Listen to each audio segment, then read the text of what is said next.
Kereta yang ditumpangi Raka berhenti perlahan di stasiun kecil Pekalongan saat matahari mulai turun. Cahaya senja memantul di rel, menyisakan warna jingga yang tenang, hampir sendu. Sudah lama ia tidak pulang. Terakhir kali, ia masih membawa mimpi besar dari kota, mimpi yang sekarang terasa terlalu jauh untuk dijangkau. Ia turun dengan tas ransel sederhana. Udara kampung menyambutnya dengan aroma yang berbeda, campuran antara bau laut yang samar, asap dapur kayu, dan sesuatu yang khas, seperti lilin panas. Bau batik, pikirnya. Di luar stasiun, pamannya sudah menunggu. "Rak," panggilnya singkat.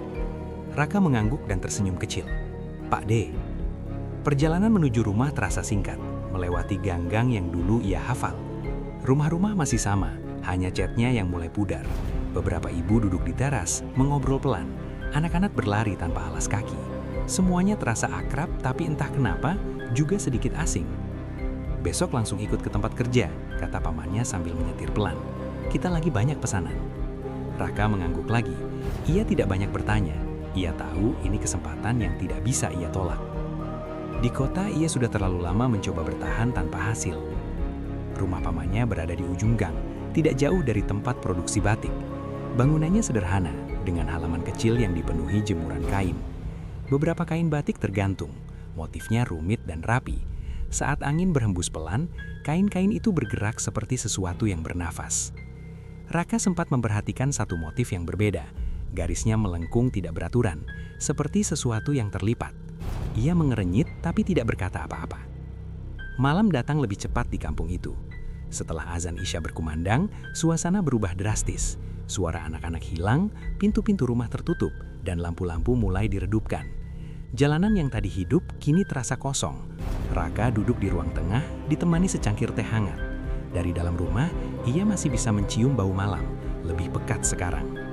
"Di sini memang begitu," kata bibinya pelan, seolah membaca pikirannya. "Kalau malam ya di rumah saja." Raka tersenyum tipis. "Sepi ya, Bu?" "Sepi itu bagus," jawab bibinya singkat. Jawaban itu menggantung. Raka tidak melanjutkan. Tak lama ia pamit untuk beristirahat. Kamar yang disiapkan untuknya berada di bagian belakang rumah, menghadap ke arah tempat produksi. Dari jendela kecil ia bisa melihat bangunan itu, gelap tapi tidak sepenuhnya. Ada cahaya redup di dalamnya, seperti lampu yang sengaja tidak dimatikan. Raka berdiri beberapa saat di depan jendela. Ia yakin tadi pamannya bilang semua pekerjaan selesai sebelum malam. Lalu kenapa masih ada lampu? Ia mencoba mengabaikannya. Mungkin ada yang tertinggal, atau mungkin ia hanya salah lihat. Tapi saat ia hendak menutup jendela, ia mendengar sesuatu. Pelan, halus, seperti suara kain yang diseret di lantai. Raka menahan nafas. Ia menajamkan pendengaran. Suara itu datang lagi, pelan, berulang, seperti ada yang sedang bekerja dengan sangat hati-hati. Ia membuka jendela sedikit lebih lebar. Angin malam masuk membawa bau yang lebih kuat. Bukan hanya malam, tapi juga sesuatu yang hangus, samar, seperti lilin yang terbakar terlalu lama. Cahaya redup itu tampak bergerak, atau mungkin bayangan di dalamnya yang berubah. Raka menatap beberapa detik lebih lama, lalu tiba-tiba lampu itu padam. Seketika, gelap total. Raka terdiam, jantungnya berdetak sedikit lebih cepat, meski ia tidak tahu kenapa. Tidak ada suara lagi sekarang, tidak ada gerakan, hanya keheningan yang terasa terlalu penuh. Ia menutup jendela perlahan. Mungkin cuma perasaan, gumamnya. Ia mematikan lampu kamar dan berbaring, tapi matanya tetap terbuka, menatap langit-langit yang samar. Di luar angin masih berhembus pelan, dan di sela keheningan itu, Raka merasa seperti ada sesuatu yang belum benar-benar berhenti. Seperti ada yang menunggu. Pagi datang dengan suara ayam dan langkah kaki orang-orang yang mulai beraktivitas, seolah malam tadi tidak pernah terjadi. Raka bangun dengan sedikit berat di kepala. Ia tidak yakin apakah ia benar-benar tidur atau hanya terbaring semalaman. Di dapur bibinya sudah menyiapkan sarapan. Wajahnya tenang, seperti tidak ada yang aneh. "Tidur nyenyak?" tanyanya. Raka ragu sejenak. Lumayan. Ia hampir menceritakan soal lampu dan suara malam, tapi entah kenapa ia mengurungkan niatnya. Pamannya sudah siap berangkat. Tanpa banyak bicara, mereka berjalan menuju tempat produksi. Bangunan itu terlihat berbeda di pagi hari. Terang, sibuk, dan penuh suara. Beberapa pekerja duduk berjejer, memegang canting, menggambar di atas kain putih. Obrolan ringan terdengar di sana-sini. Semua tampak normal, terlalu normal. Raka berdiri di ambang pintu, memperhatikan. Bau malam masih ada, tapi sekarang bercampur dengan aroma kopi dan keringat. Lebih hidup. "Masuk saja," kata pamannya. "Biasakan diri." Raka melangkah ke dalam. Matanya kembali tertuju pada salah satu kain yang tergantung. Motif itu lagi. Garis yang melengkung tidak beraturan, seperti sesuatu yang terlipat. Ia mengerenyit tapi tidak berkata apa-apa. Di belakangnya seseorang tertawa kecil. "Baru pertama lihat ya," kata salah satu pekerja. Raka menoleh dan berkata, "Motif itu beda." Pekerja itu hanya tersenyum tapi tidak menjawab. "Sudah biasa di sini," katanya akhirnya, pelan. Jawaban yang sama seperti malam, singkat, menggantung, dan entah kenapa membuat Raka merasa bahwa kepulangannya ke kampung ini bukan sekedar tentang bekerja. Hari pertama Raka di tempat produksi dimulai dengan hal-hal yang tampak biasa. Ia diperkenalkan pada beberapa pekerja lain, kebanyakan perempuan parubaya yang duduk bersila di depan kain panjang. Tangan mereka luas memainkan canting seolah sudah menyatu dengan gerakan itu sendiri. "Ini Raka, keponakan saya," kata pamannya singkat. "Mulai hari ini bantu di bagian desain." Beberapa orang mengangguk, tersenyum tipis, lalu kembali fokus pada pekerjaan mereka. Tidak ada yang terlalu penasaran, tidak ada juga yang terlalu ramah. Semuanya terasa cukup. Raka duduk di meja kayu dekat jendela. Dari sana ia bisa melihat seluruh ruangan. Dindingnya dipenuhi gantungan kain setengah jadi. Motifnya beragam. Ada yang klasik, ada yang modern. Tapi di antara semuanya, beberapa motif terlihat berbeda. Lebih padat, lebih gelap. Seperti menyimpan sesuatu yang tidak diingin ditunjukkan sepenuhnya. "Kalau sudah jam 5 semua berhenti," ujar pamannya sambil meletakkan beberapa contoh desain di meja Raka. "Tidak ada lembur." Raka mengangguk. "Kenapa Pak D? Biasanya kalau banyak pesanan justru lembur kan?" Pamannya diam sejenak, tangannya berhenti di atas meja. "Di sini tidak," jawabnya akhirnya. Nada suaranya datar, tapi cukup untuk membuat Raka tidak melanjutkan pertanyaan. Hari berjalan pelan. Raka mencoba menyesuaikan diri, menggambar ulang beberapa motif yang diminta. Sesekali ia memperhatikan pekerja lain. Tidak banyak obrolan, hanya suara canting yang menyentuh kain. Sesekali diselingi batu kecil atau desahan napas. Menjelang siang, suasana sedikit lebih hidup. Beberapa orang mulai bercakap pelan, membicarakan harga bahan, anak-anak mereka, atau pasar. Tapi setiap kali Raka mencoba masuk ke dalam percakapan, pembicaraan itu seperti mereda dengan sendirinya. Seolah-olah ada batas yang tidak terlihat.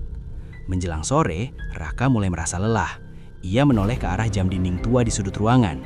Jarumnya mendekati angka 5, dan saat jarum itu tepat menyentuh angka tersebut, semua berhenti.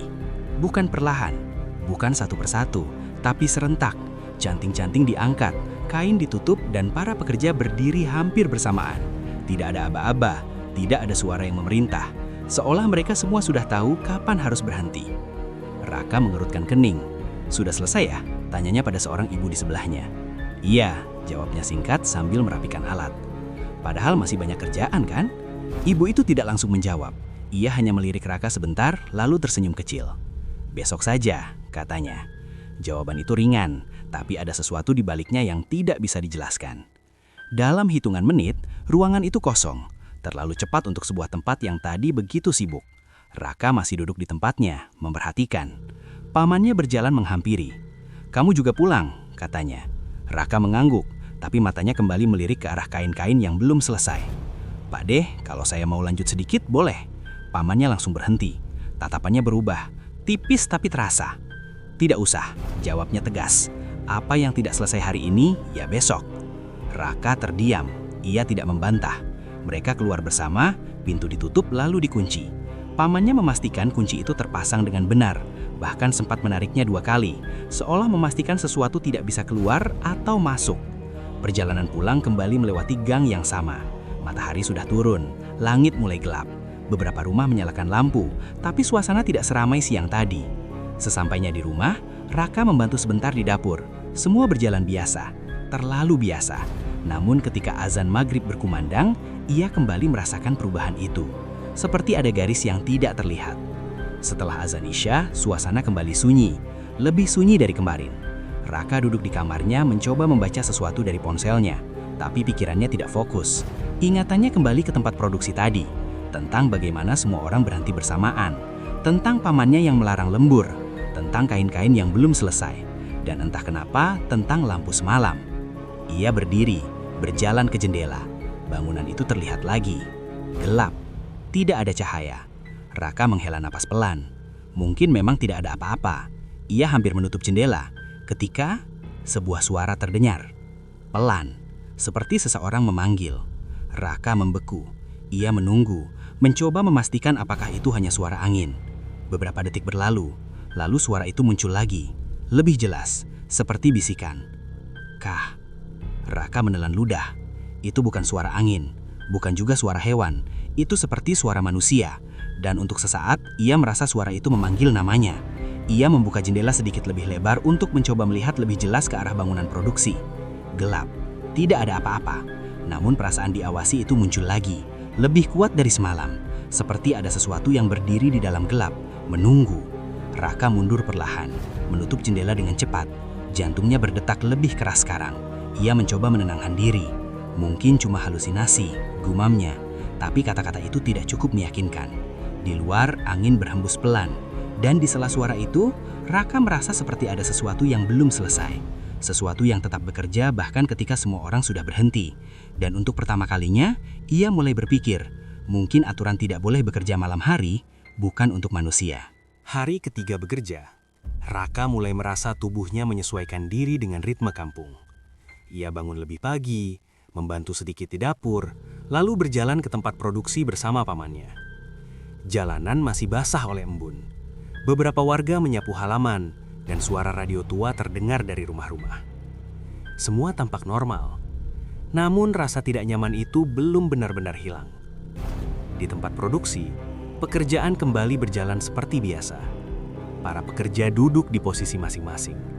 Suara canting menyentuh kain terdengar pelan, berulang, hampir seperti irama yang menenangkan. Raka duduk di mejanya.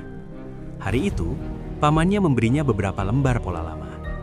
"Pelajari ini," katanya. "Nanti kamu bantu kembangkan." Raka membuka lembaran itu satu persatu. Awalnya, ia melihat motif batik seperti biasanya. Parang, kaung, dan variasi lain yang ia kenal. Tapi semakin ke bawah, pola-pola itu mulai berubah. Garisnya lebih rapat, lengkungannya tidak simetris, dan entah kenapa terasa seperti bergerak. Raka menahan nafas sejenak. Ia mendekatkan wajahnya ke kain itu. Ada satu motif yang membuatnya berhenti lebih lama.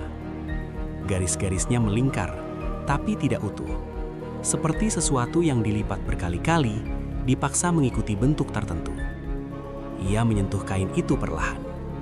Dingin, padahal ruangan cukup hangat. "Motif ini apa namanya, Pak D?" tanyanya tanpa mengalihkan pandangan. Pamannya yang berdiri di dekat rak hanya melirik sekilas. "Itu motif lama," jawabnya singkat. "Kenapa bentuknya seperti ini?" Raka mengangkat kain itu sedikit. "Seperti bukan motif biasa." Pamannya tidak langsung menjawab. Ia berjalan mendekat, mengambil kain itu dari tangan Raka, lalu melipatnya kembali. "Tidak semua motif perlu dipahami," katanya pelan. "Yang penting kamu bisa menggambarnya." Nada suaranya tidak keras, tapi cukup membuat Raka berhenti bertanya. Raka mengangguk pelan. Namun rasa penasaran itu justru semakin kuat. Siang hari berlalu tanpa kejadian berarti. Tapi Raka mulai lebih sering memperhatikan kain-kain yang tergantung di dinding. Ia menyadari sesuatu yang sebelumnya luput. Beberapa motif memiliki kemiripan. Bukan secara bentuk utuh, tapi pada bagian tertentu. Lengkungan kecil, titik-titik yang tersusun tidak beraturan, atau garis yang seperti terputus di tengah. Seperti ada pola yang diulang, tapi disembunyikan. Menjelang sore, saat sebagian pekerja mulai merapikan alat, Raka melihat seorang ibu yang duduk agak jauh darinya. Tangannya bergerak lebih lambat dari yang lain. Cantingnya mengikuti pola yang sama berulang-ulang. Raka mendekat. "Bu, itu motif apa?" tanyanya hati-hati. Ibu itu sempat berhenti. Tangannya menggantung di atas kain. Ia menoleh pelan ke arah Raka. Matanya tampak lelah. "Motif pesanan," jawabnya. "Pesanan khusus?" Ibu itu tidak langsung menjawab. Ia hanya menatap Raka beberapa detik, lalu tersenyum tipis. "Kamu baru di sini ya?" Raka mengangguk. Ibu itu menurunkan suaranya. "Kalau bisa, jangan terlalu banyak lihat yang aneh-aneh," katanya pelan. Raka terdiam. Maksudnya? Ibu itu tidak menjawab lagi. Ia kembali ke pekerjaannya, seolah percakapan tadi tidak pernah terjadi. Tak lama, jam menunjukkan pukul 5. Seperti hari sebelumnya, semua berhenti bersamaan. Namun kali ini Raka tidak langsung beranjak. Ia menunggu, memperhatikan. Saat para pekerja mulai keluar satu persatu, ia melihat sesuatu yang berbeda. Kain yang tadi dikerjakan ibu itu tidak digantung seperti yang lain, melainkan dilipat dengan hati-hati lalu dibawa ke arah belakang, ke bagian ruangan yang tidak terlalu terlihat. Ke arah ruang yang selalu terkunci itu. Raka mengikuti dengan pandangan. Pintu itu tertutup kembali beberapa saat kemudian. Seperti biasa, seperti tidak pernah dibuka. Malamnya, Raka tidak langsung masuk kamar. Ia duduk di ruang tengah, ditemani suara televisi yang volumenya kecil. Pamannya sudah masuk kamar lebih dulu, sementara bibinya sibuk di dapur. Jam menunjukkan hampir pukul 9. Suasana mulai sunyi. Raka berdiri perlahan, lalu berjalan ke arah belakang rumah, ke jendela kecil yang menghadap tempat produksi. Ia tidak tahu kenapa ia melakukannya. Mungkin karena rasa penasaran yang tidak kunjung hilang. Bangunan itu gelap, seperti kemarin. Raka menghela nafas sedikit lega. Ia hampir berbalik saat matanya menangkap sesuatu. Sebuah bayangan. Tipis, seperti bergerak di balik jendela ruang belakang. Raka membeku. Ia menatap lebih lama. Bayangan itu tidak jelas, tidak berbentuk pasti, tapi cukup untuk membuatnya sadar bahwa ada sesuatu di dalam sana. Padahal pintunya terkunci. Padahal semua orang sudah pulang. Pelan-pelan, Raka mendekatkan wajah ke jendela. Jantungnya berdetak lebih cepat. Dan di saat itu, ia melihatnya. Sekilas, seperti kain panjang yang terbentang, bergerak sendiri. Bukan tertiup angin, bukan jatuh, tapi seperti ditarik. Raka mundur cepat, nafasnya tertahan. Ia tidak membuka jendela kali ini, tidak berani. Di dalam kepalanya, motif yang ia lihat siang tadi muncul kembali. Lengkungan yang tidak wajar, garis yang seperti dipaksa mengikuti bentuk. Dan untuk pertama kalinya, sebuah pikiran muncul dengan jelas. Bagaimana jika motif itu bukan dibuat, melainkan ditiru? Raka berdiri diam sebentar, lalu perlahan ia melangkah mundur menjauh dari jendela. Di luar, malam tetap sunyi. Tapi sekarang ia tahu, keheningan itu bukan berarti kosong, melainkan menyimpan sesuatu yang sedang bekerja diam-diam. Dan mungkin, ia baru saja mulai melihat sedikit dari apa yang selama ini disembunyikan. Sejak malam itu, Raka tidak lagi bisa melihat kampungnya dengan cara yang sama. Pagi tetap datang dengan suara yang familiar. Ayam berkokok, sapu lidi diseret di halaman, dan aroma nasi yang baru matang dari dapur-dapur kecil. Tapi di balik semua itu, ada sesuatu yang terasa tertahan. Seperti ada bagian dari kehidupan di kampung ini yang sengaja tidak ditunjukkan. Raka berjalan sendiri menuju warung kecil di ujung gang setelah sarapan. Ia butuh udara, sekaligus mencoba menenangkan pikirannya. Warung itu sederhana, bangku kayu panjang, meja dengan toples berisi kerupuk, dan radio yang mengalun pelan memainkan lagu lawas. Beberapa bapak duduk di sana, menyeruput kopi. Raka memesan teh hangat, lalu duduk agak di pinggir. Ia tidak langsung ikut berbicara, hanya mendengarkan. "Pesanan tahun ini banyak," kata salah satu bapak. "Iya, seperti biasa," jawab yang lain. Nada suara mereka biasa saja, tapi ada jeda aneh setiap kali kalimat itu selesai. Seolah ada sesuatu yang sengaja tidak disebutkan. Raka memberanikan diri. "Memang setiap tahun selalu ramai ya, Pak?" Salah satu dari mereka menoleh. Wajahnya ramah, tapi matanya seperti menilai. "Kamu keponakannya Pak Darto ya?" tanyanya. Raka mengangguk. "Iya, saya baru mulai kerja di sana." Bapak itu tersenyum tipis. "Bagus, usahanya memang lancar." Kata lancar itu diucapkan pelan, hampir seperti ditimbang dulu sebelum keluar. "Sudah lama ya usahanya?" tanya Raka lagi. Bapak itu tidak langsung menjawab. Ia menyeruput kopinya, lalu menaruh gelas dengan pelan. "Sudah lama," katanya akhirnya. Dari dulu juga begitu. Begitu gimana, Pak? Pertanyaan itu membuat suasana sedikit berubah. Salah satu bapak lain tertawa kecil, tapi terdengar kaku. Namanya juga usaha, pasti naik turun, katanya cepat, mencoba mengalihkan. Raka mengangguk pelan, tapi ia tidak benar-benar puas. Tak lama seorang ibu tua datang ke warung, membawa kantong belanja. Tubuhnya agak bungkuk, langkahnya pelan. Ia duduk tidak jauh dari Raka, memesan air hangat. Matanya sempat bertemu dengan mata Raka. Ada sesuatu dalam tatapannya, seperti mengenali atau mungkin mengingat. "Kamu kerja di tempat batik itu ya?" tanyanya tiba-tiba. Raka sedikit terkejut, tapi mengangguk. "Iya, Bu." Ibu itu menghela napas pelan. "Kalau malam, jangan sering keluar," katanya. Kalimat itu sederhana, tapi nadanya serius. Raka menatapnya. "Kenapa, Bu?" Ibu itu tidak langsung menjawab. Ia menatap ke arah jalan kosong di depan warung. "Di sini kalau sudah waktunya, ya lebih baik di rumah saja," katanya pelan. "Tidak semua yang berjalan di malam hari itu orang." Suasana mendadak sunyi. Bapak-bapak yang tadi berbicara kini diam. Tidak ada yang menanggapi. Raka merasakan sesuatu di dadanya. Bukan takut sepenuhnya, tapi seperti ditarik ke dalam sesuatu yang ia tidak pahami. "Waktunya, maksudnya kapan, Bu?" tanyanya hati-hati. Ibu itu tersenyum tipis. Senyum yang tidak benar-benar membawa rasa tenang. "Kamu nanti juga tahu sendiri," jawabnya. Jawaban itu menggantung, seperti yang lain. Siang hari di tempat produksi terasa sedikit berbeda bagi Raka. Ia mulai lebih peka terhadap hal-hal kecil. Cara beberapa pekerja saling bertukar pandang tanpa bicara. Cara mereka menghindari topik tertentu. Dan terutama, cara mereka selalu melihat jam. Setiap kali jarum mendekati pukul 5, suasana berubah. Lebih cepat, lebih tegang. Seolah mereka semua menunggu sesuatu. Raka mencoba mengabaikan, tapi pikirannya terus kembali ke percakapan di warung. Tentang waktu, tentang malam, tentang sesuatu yang bukan manusia. Saat jam menunjukkan pukul 5 tepat, semua kembali berhenti serentak. Namun kali ini, Raka memperhatikan lebih detail. Salah satu pekerja terlihat sedikit panik. Hatanya bergerak lebih cepat merapikan alat. Nafasnya tidak teratur. "Kenapa buru-buru, Bu?" tanya Raka. Ibu itu tidak menjawab. Ia hanya menggeleng kecil, lalu berjalan keluar hampir setengah berlari. Raka berdiri diam di tempatnya.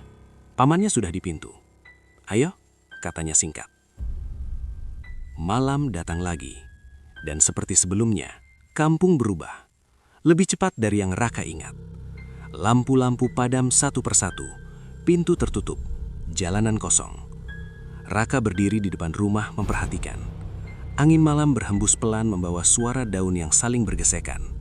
Tidak ada suara kendaraan. Tidak ada percakapan. Hanya sunyi.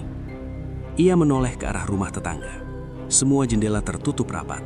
Seolah-olah semua orang sepakat untuk tidak melihat keluar. Raka kembali ke dalam rumah, tapi langkahnya terasa berat. Pikirannya penuh. Ia mencoba duduk, mencoba membaca, tapi tidak bisa fokus. Akhirnya tanpa sadar, ia kembali berjalan ke arah jendela belakang, ke arah tempat produksi. Ia berhenti di depan jendela itu, menatap. Gelap, tidak ada cahaya. Beberapa detik berlalu, lalu, sebuah suara. Bukan dari bangunan itu, melainkan dari gang. Pelan, seperti langkah kaki. Raka menahan nafas. Ia mencoba melihat lebih jelas ke arah jalan. Tidak ada siapa-siapa, tapi suara itu berhenti, tepat di depan rumah. Sunyi, benar-benar sunyi. Dan di dalam keheningan itu, Raka merasakan sesuatu yang tidak bisa dijelaskan. Seperti ada yang berdiri di luar, tepat di depan pintu, menunggu, tanpa suara, tanpa gerakan. Hanya ada. Raka mundur perlahan dari jendela. Jantungnya berdetak keras. Ia tidak berani membuka pintu, tidak berani memastikan. Karena entah kenapa, ia merasa jika ia membuka pintu itu, ia akan melihat sesuatu yang seharusnya tidak ia lihat. Dan mungkin sesuatu itu juga sedang menunggu untuk dilihat.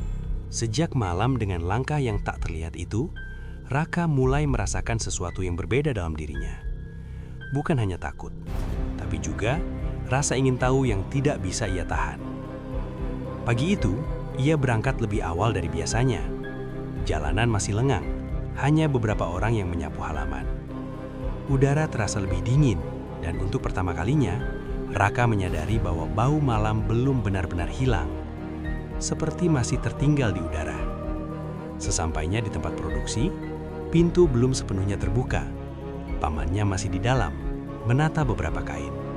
Raka masuk tanpa banyak bicara. Ruangan itu terasa lebih sunyi dari biasanya. Ia berjalan pelan, melewati gantungan kain yang masih bergoyang ringan. Entah karena angin atau karena sesuatu yang baru saja lewat. Matanya tertuju ke arah belakang, ke arah lorong sempit yang mengarah ke ruang terkunci itu. Pintu itu masih sama, tertutup. Kayunya tampak lebih tua dibanding bagian lain bangunan. Warna catnya mengelupas di beberapa bagian, dan gagangnya terlihat jarang disentuh. Raka berdiri beberapa detik di sana. Hatinya berdebar lebih cepat. Ia melangkah mendekat. Pelan. Setiap langkah terasa lebih berat dari biasanya. Saat ia berdiri tepat di depan pintu itu, ia bisa merasakan sesuatu yang aneh. Dingin. Berbeda dengan suhu ruangan lain. Seperti ada udara yang tertahan di dalamnya. Raka mengangkat tangan, ragu sejenak, lalu menyentuh gagang pintu. Dingin. Lebih dingin dari yang ia bayangkan. Ia menekan sedikit. Terkunci. Tentu saja. Namun saat tangannya masih menempel di gagang itu, ia mendengar sesuatu. Dari dalam. Pelan. Seperti suara kain yang diseret. Raka membeku. Ia menahan napas, mencoba memastikan. Suara itu muncul lagi. Lebih jelas sekarang. Gesekan panjang, lalu berhenti. Seperti seseorang sedang mengatur sesuatu dengan hati-hati. Padahal tidak mungkin ada orang di dalam. Pintu itu terkunci. Raka mundur satu langkah. Jantungnya berdetak keras. Ia hampir berbalik. Ngapain di situ? Suara pamannya tiba-tiba terdengar dari belakang. Raka terkejut. Ia menoleh cepat. Cuma lihat-lihat, Pak De. Jawabnya berusaha terdengar biasa. Pamannya berjalan mendekat. Tatapannya langsung tertuju ke pintu itu, lalu kembali ke Raka. Bagian belakang tidak perlu kamu urus, katanya datar. Raka mengangguk pelan. Iya, pamannya tidak langsung pergi. Ia berdiri beberapa detik di sana, seolah memastikan sesuatu. Lalu tanpa berkata apa-apa lagi, ia mengambil kunci dari sakunya. Raka memperhatikan. Dengan gerakan pelan, pamannya membuka pintu itu. Bunyi kunci berputar terdengar jelas di ruangan yang sunyi. Pintu terbuka sedikit, hanya cukup untuk satu orang masuk. Raka mencoba melihat ke dalam. Gelap, tidak ada jendela, hanya bayangan. Pamannya masuk tanpa menyalakan lampu. Dan sebelum pintu tertutup kembali, Raka sempat melihat sesuatu. Sekilas, kain panjang, terbentang di lantai, dengan motif yang belum selesai. Pintu itu tertutup lagi, kunci berputar, sunyi kembali. Raka berdiri diam di tempatnya. Pikirannya dipenuhi pertanyaan. Kenapa ruangan itu tidak pernah dibuka? Kenapa harus dalam gelap? Dan kenapa kain itu terasa berbeda? Hari itu, Raka bekerja seperti biasa, tapi pikirannya tidak pernah benar-benar di tempat. Ia terus memikirkan ruang itu, tentang suara dari dalam, tentang kain yang ia lihat, dan tentang cara pamannya menutup pintu itu kembali. Seolah-olah sesuatu di dalamnya tidak boleh keluar. Menjelang siang, Raka kembali memperhatikan para pekerja. Ia mulai menyadari pola lain. Beberapa dari mereka tidak pernah mendekati bagian belakang, bahkan tidak melirik ke arah sana. Seolah-olah lorong itu tidak ada. Saat istirahat, Raka duduk di dekat seorang pekerja yang lebih muda. Namanya Sari. Di belakang itu apa ya? Tanya Raka pelan. Sari langsung berhenti makan. Matanya sedikit melebar. Kamu jangan ke sana, katanya cepat. Kenapa? Sari menunduk. Pokoknya jangan, ulangnya. Nada suaranya berubah. Bukan sekedar peringatan, tapi seperti ketakutan. Raka tidak melanjutkan, tapi di dalam hatinya, rasa penasaran itu justru semakin kuat. Sore datang lebih cepat dari yang ia harapkan. Seperti biasa, tepat pukul 5, semua berhenti. Namun kali ini Raka tidak langsung pulang. Ia pura-pura merapikan meja lebih lama, menunggu. Satu persatu pekerja keluar. Pamannya juga sudah berada di depan. "Cepat," katanya. Raka mengangguk. Tapi saat ia berjalan menuju pintu, matanya sempat melirik arah belakang. Lorong itu gelap, pintu itu tertutup, diam, seperti tidak pernah dibuka. Malamnya, Raka kembali berdiri di depan jendela. Perasaannya tidak tenang. Ada sesuatu yang menariknya kembali ke sana. Bangunan itu terlihat seperti biasa, gelap, diam. Namun kali ini ia tidak langsung pergi. Ia menunggu. Dan setelah beberapa saat, ia melihatnya. Sebuah garis tipis cahaya dari celah pintu belakang. Raka menahan napas. Cahaya itu tidak besar, hanya cukup untuk menunjukkan bahwa ada sesuatu di dalam. Dan perlahan, cahaya itu bergerak. Seperti ada yang berjalan di ruangan itu. Padahal pintunya terkunci. Padahal semua orang sudah pulang. Raka merasakan tengkuknya dingin. Dan tanpa sadar, ia berbisik pelan. Siapa di dalam sana? Tentu saja tidak ada jawaban. Namun di saat itu, cahaya di balik pintu tiba-tiba berhenti. Diam, seolah mendengar. Raka mundur perlahan. Jantungnya berdetak tidak teratur. Dan untuk pertama kalinya, ia benar-benar merasa bahwa ruang itu bukan sekedar ruangan, melainkan sesuatu yang hidup. Dan mungkin, ia sudah mulai memperhatikan Raka. Pagi itu datang dengan rasa yang berbeda. Raka terbangun lebih cepat dari biasanya, bukan karena suara ayam atau cahaya matahari, tapi karena tidurnya yang tidak benar-benar lelap. Sejak melihat cahaya dari ruang terkunci semalam, pikirannya tidak pernah benar-benar tenang. Ia duduk di tepi tempat tidur, menatap lantai beberapa saat. Ada perasaan aneh yang sulit dijelaskan, seperti sesuatu yang sedang menunggu, dan ia tidak tahu apa. Di dapur, suasana seperti biasa.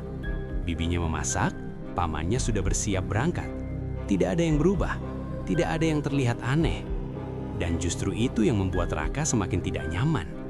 Seolah-olah semua orang sepakat untuk bersikap biasa, meski ada sesuatu yang tidak wajar. Perjalanan ke tempat produksi berlangsung dalam diam. Tidak seperti hari-hari sebelumnya, pamannya tidak banyak bicara. Saat sampai, Raka langsung merasakan perbedaannya. Suasana lebih sepi, bukan karena belum banyak pekerja datang, tapi karena ada yang kurang. Ia berdiri di ambang pintu, matanya menyapu ruangan. Biasanya di sudut kiri dekat jendela, ada seorang laki-laki paruh baya yang selalu datang paling pagi. Ia sering bersenandung pelan sambil bekerja. Hari ini, tempat itu kosong. Raka melangkah masuk. Beberapa pekerja sudah duduk di tempat masing-masing, tapi tidak ada suara obrolan ringan seperti biasanya. Semua bekerja dalam diam. Terlalu diam. Raka duduk di mejanya, tapi perhatiannya terus tertuju ke kursi kosong itu. Akhirnya ia menoleh ke arah Sari yang duduk tidak jauh darinya. "Mbak, Pak Warto kemana?" tanyanya pelan. Sari berhenti sebentar. Tangannya menggantung di atas kain. Ia tidak langsung menjawab. "Hari ini tidak masuk," katanya akhirnya. "Kenapa? Sakit?" Sari menggeleng kecil. "Pulang kampung," jawabnya singkat. Raka mengernyit. Bukannya dia memang orang sini. Sari tidak menjawab. Ia kembali bekerja, seolah-olah percakapan itu selesai. Jawaban itu terasa tidak masuk akal. Dan yang lebih aneh, tidak ada satupun orang lain yang membahasnya.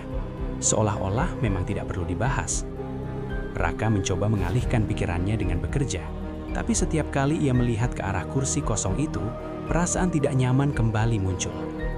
Menjelang siang, ia berdiri dan berjalan ke arah papan absensi yang tergantung di dekat pintu.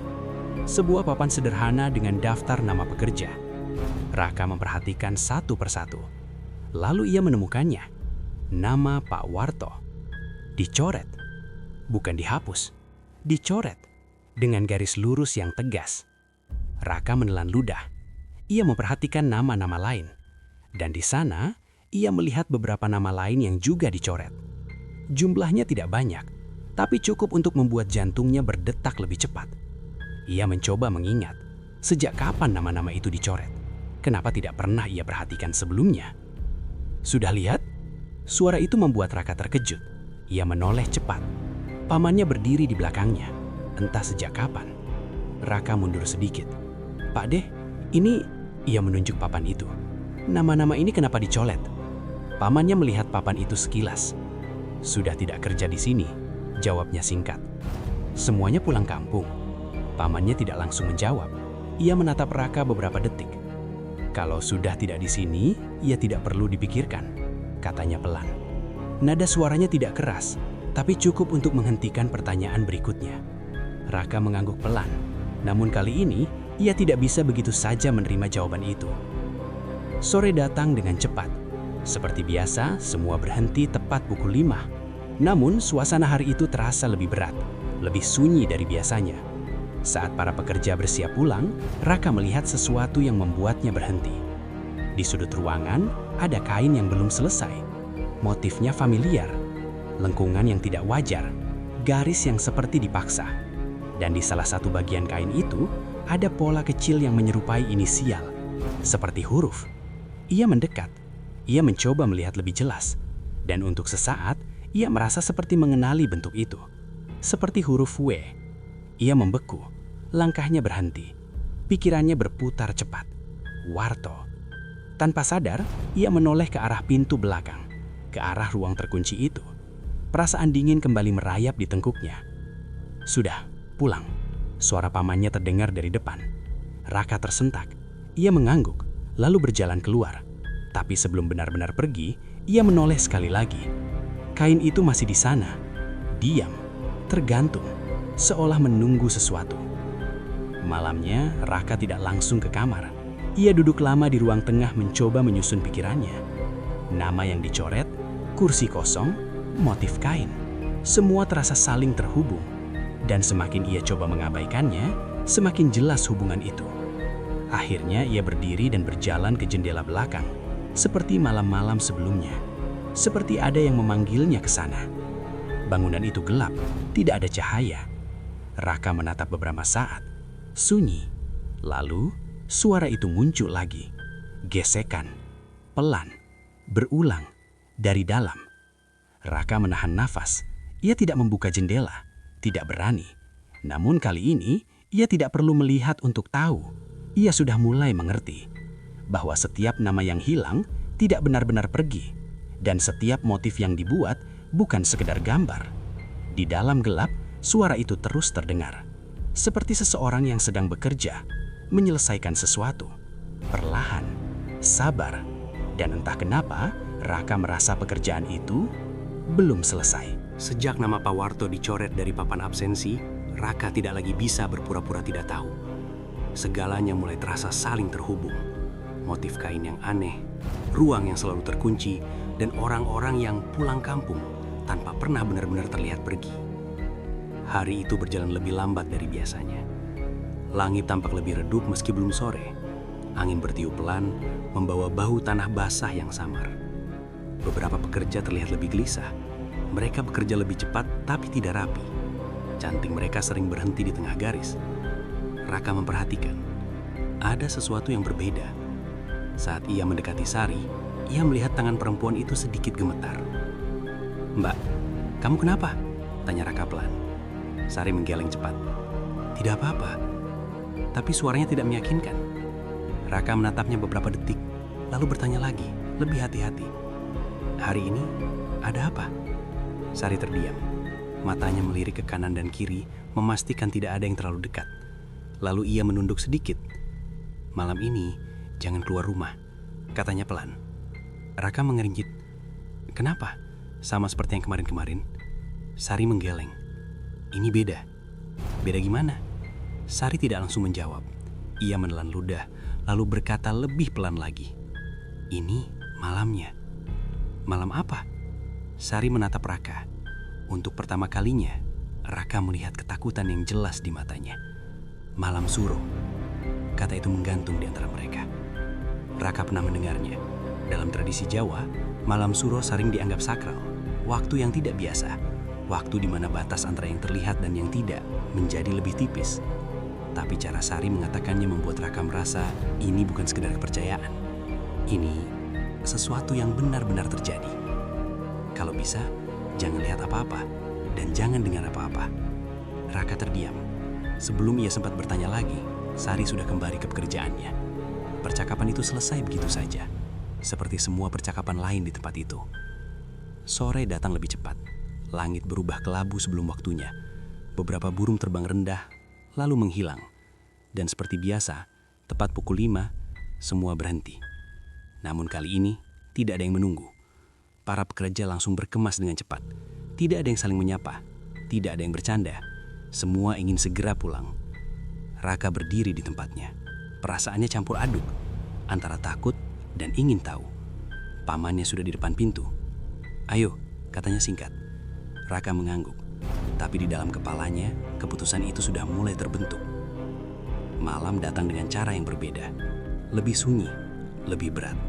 Setelah azan Isya, kampung benar-benar seperti ditinggalkan. Tidak ada suara televisi, tidak ada percakapan. Bahkan suara hewan pun jarang terdengar. Raka duduk di kamarnya. Lampu dimatikan.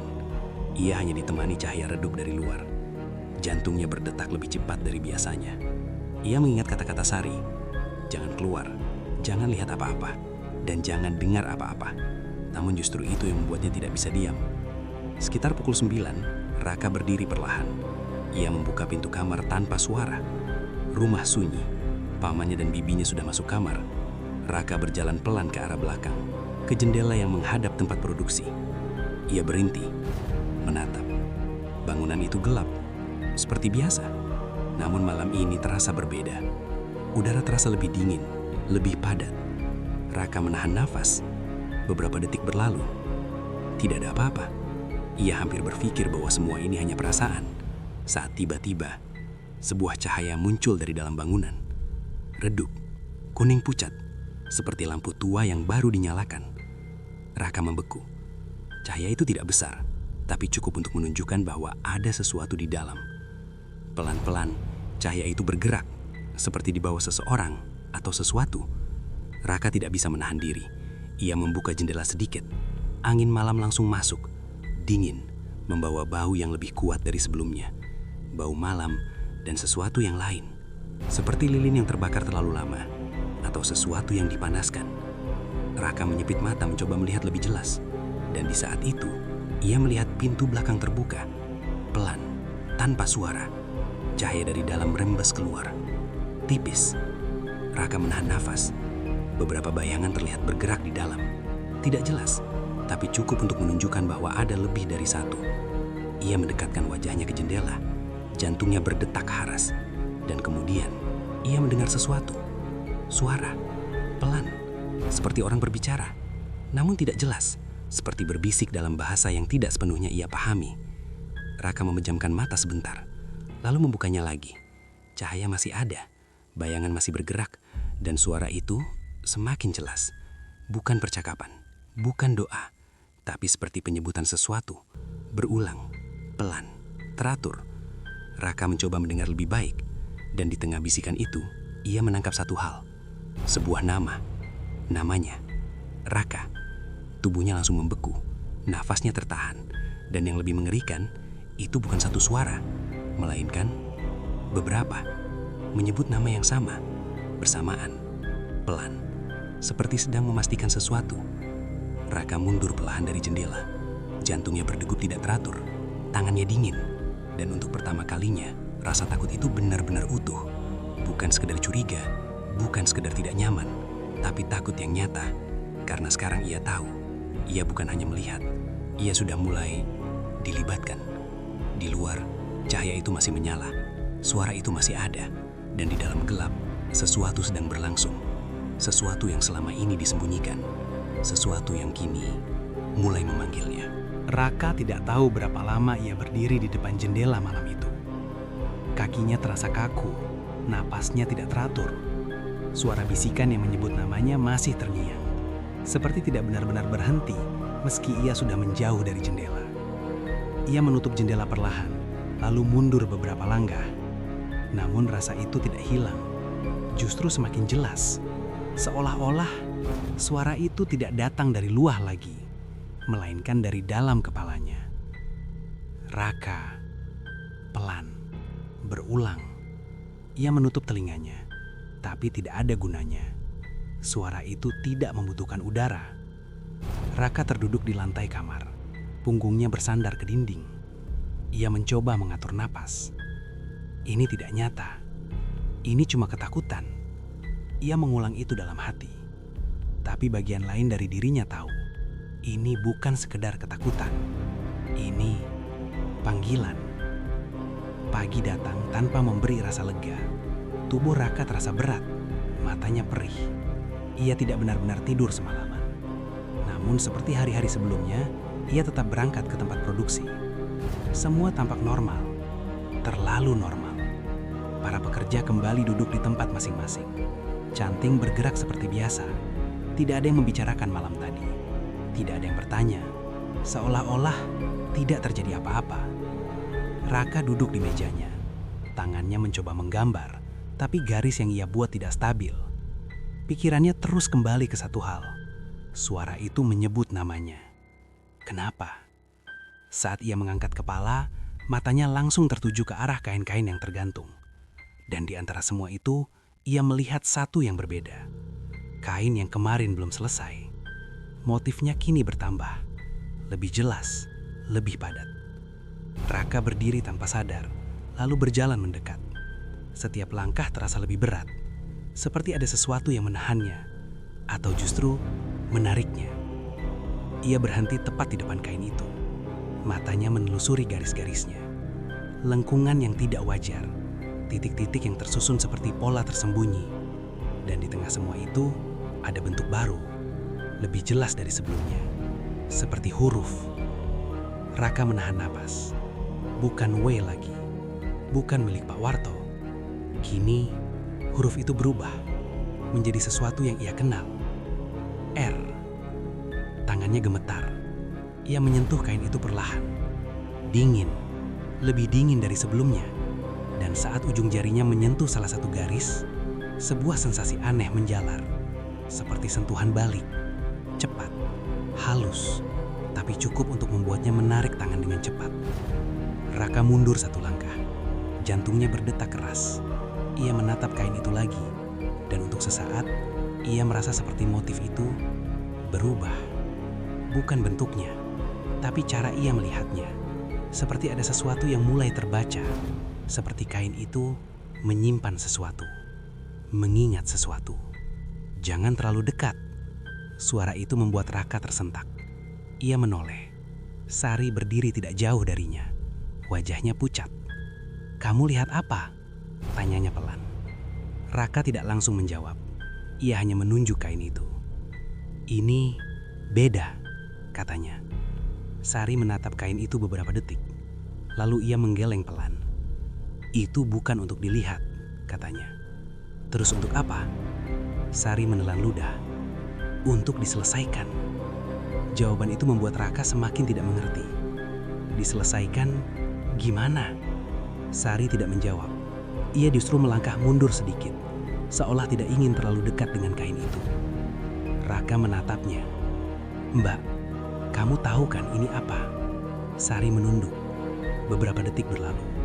Lalu dengan suara sangat pelan, hampir seperti berbisik. "Kain itu tidak pernah benar-benar kosong," katanya.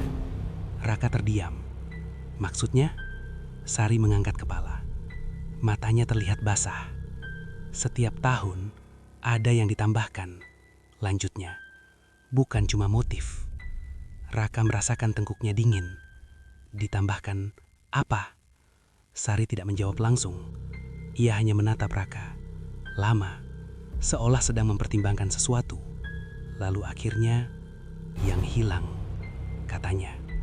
Dua kata itu jatuh pelan, tapi terasa berat. Raka mundur sedikit. Pikirannya berputar cepat.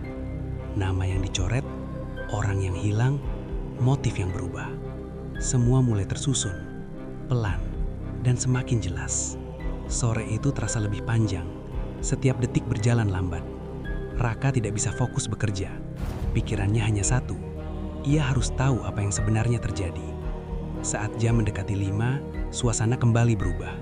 Para pekerja mulai gelisah, seperti hari sebelumnya. Namun kali ini, Raka tidak ingin pulang. Ia ingin melihat, dengan jelas, tanpa jarak. Saat semua mulai berkemas, Raka pura-pura tetap di tempat, menunggu.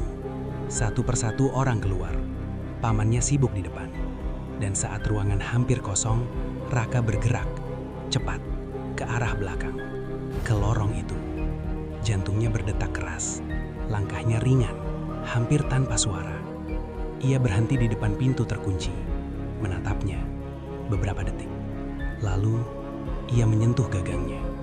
Dingin, seperti biasa. Namun kali ini, tidak terkunci. Raka tertegun, tangannya sedikit gemetar. Ia menekan pelan. Pintu itu terbuka, tanpa suara. Udara dingin langsung keluar dari dalam. Lebih dingin dari sebelumnya, lebih pekat. Raka menelan ludah, lalu perlahan ia melangkah masuk. Ruangan itu gelap, tidak ada jendela, hanya cahaya tipis dari luar yang masuk melalui celah pintu. Tapi itu cukup untuk melihat. Di lantai, kain panjang terbentang, lebih panjang dari yang ia bayangkan. Motifnya memenuhi hampir seluruh permukaan, padat, rumit, dan hidup. Raka melangkah mendekat, matanya menelusuri setiap garis. Dan kini, tanpa jarak, ia bisa melihatnya dengan jelas. Motif itu bukan sekedar pola, melainkan bentuk. Seperti tubuh yang dilipat, ditekuk, dipaksa mengikuti garis. Ia menahan napas, dan di beberapa bagian, ia melihat sesuatu yang membuat tubuhnya membeku. Seperti wajah, tidak utuh, tidak jelas, tapi cukup untuk dikenali sebagai sesuatu yang pernah hidup.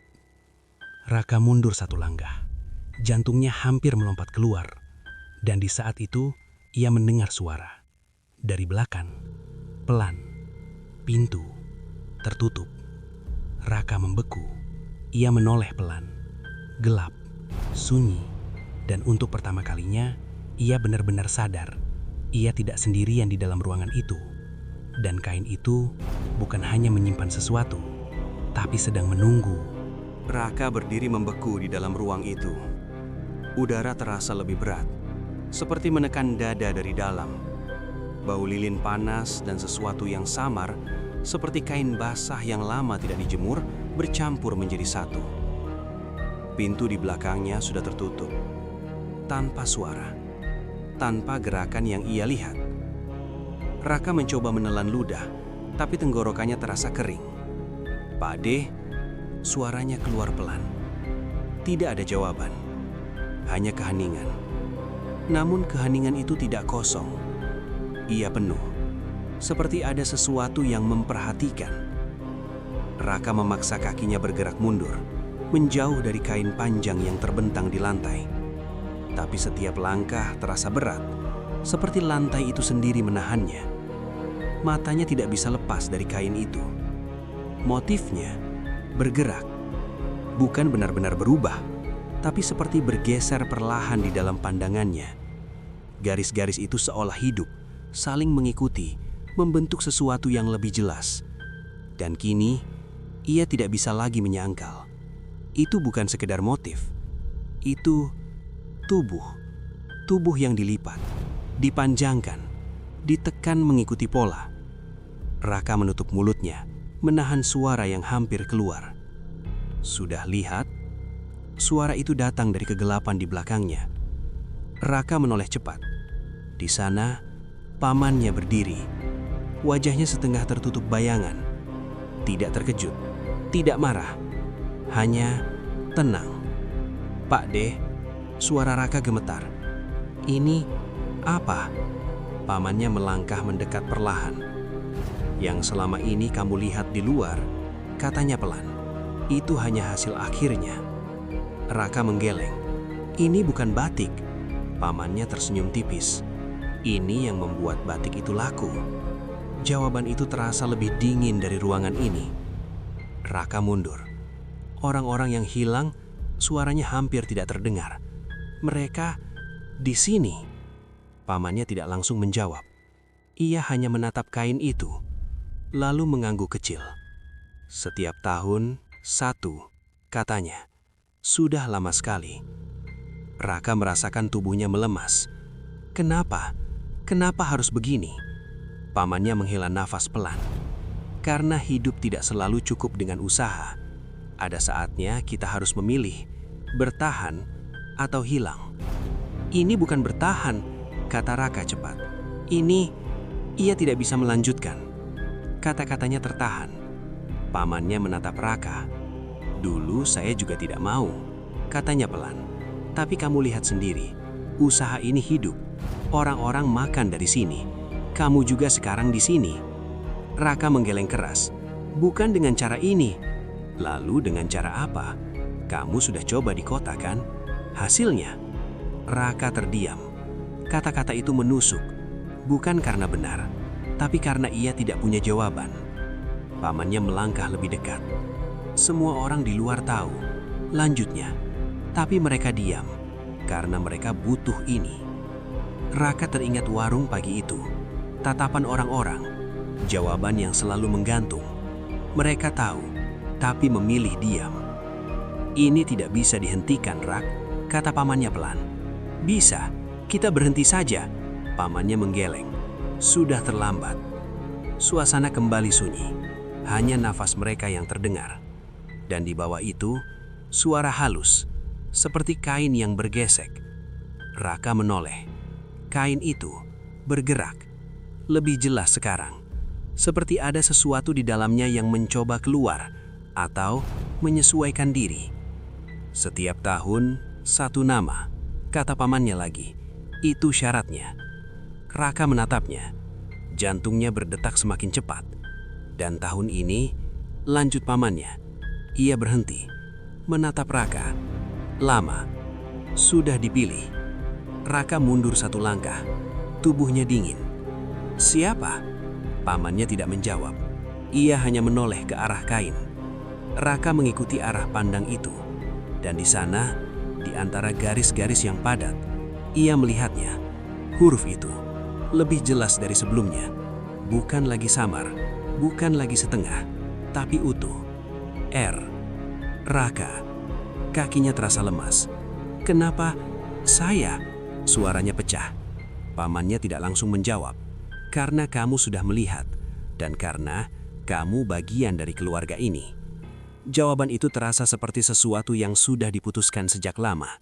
Bukan pilihan, bukan kebetulan, tapi kelanjutan. Raka menggeleng keras. Tidak, saya tidak mau. Tangannya mencari pintu di belakang. Tapi, tidak ada. Seolah-olah pintu itu hilang. Yang ada hanya dinding gelap. Tidak ada yang mau, Rak, kata pamannya pelan. Langkahnya mendekat. 1, 2. Dulu juga begitu. Semua juga mencoba lari. Pak De, tolong. Suara Raka melemah.